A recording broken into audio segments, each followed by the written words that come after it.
So bisita tayo ngayon dito mga ka-agri. Papasilip ko sa inyo yung mga stocks natin available dito. Yan yung mga breeders natin. Ito yung mga rooster mga ka-agri. Natin dito.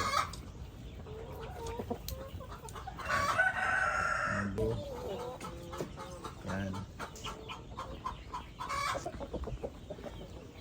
Dito. Dyan. Tapos dito, ito yung mga going 3 weeks old na natin na mga stocks natin mga ka-agri. Yan. Ang dami na. Saka ito dito. Yan.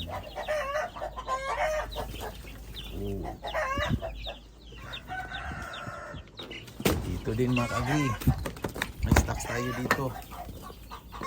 Ayan. Dami nating stocks ngayon mga ka-agri. So sa may balak na magsimula nito. Ligo City, Davao del Sur. Davao area tayo mga ka-agri. Ayan o, ang dami nila.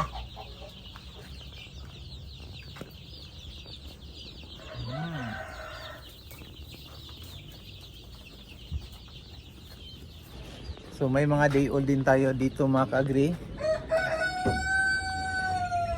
Kahapon lang talaga to napisa. Yan dito. Yan sila.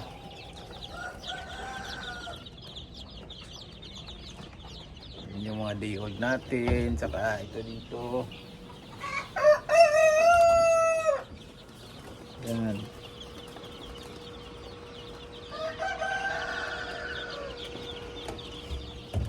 Saka dito din.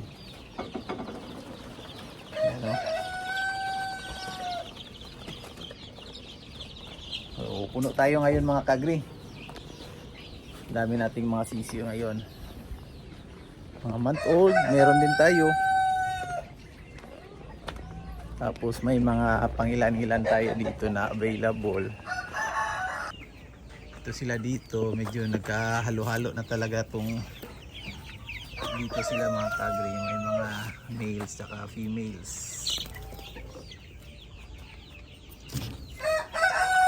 Saka dito may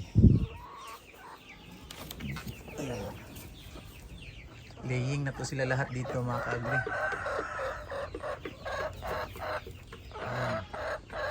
Available to, may itlog doon oh. Yan.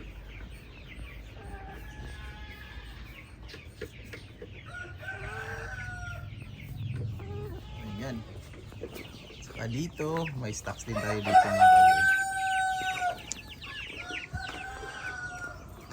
And dito. Yan.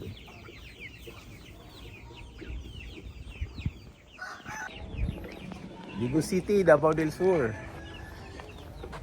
PM po kayo mga ka-agri. May mga fertilized eggs din tayo na available. Baka gusto nyong bumili, mas makamura kayo. Pero kailangan meron kayong incubator or may kakilala kayo na may incubator para doon natin pa pipisain.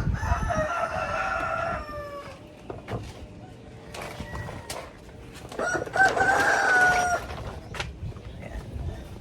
So ito yung stocks natin dito ng mga fertilized eggs. Ayan o. Saka may nakasalang din tayo dito mga ka-agri.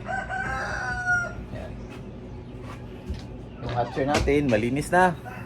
So ready na tong hatcher natin. Pagka 18 days transfer natin itong laman dito sa setter. Transfer natin dito sa hatcher. Ayan. So ito yung farm. Ayan.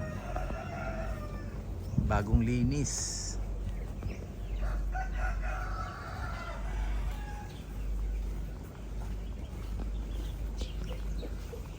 Ito na yung bago nating rooster. Kasi pangalan ani? Ano yung ipapangalan natin? Si Lunglung? Lunglung Junior.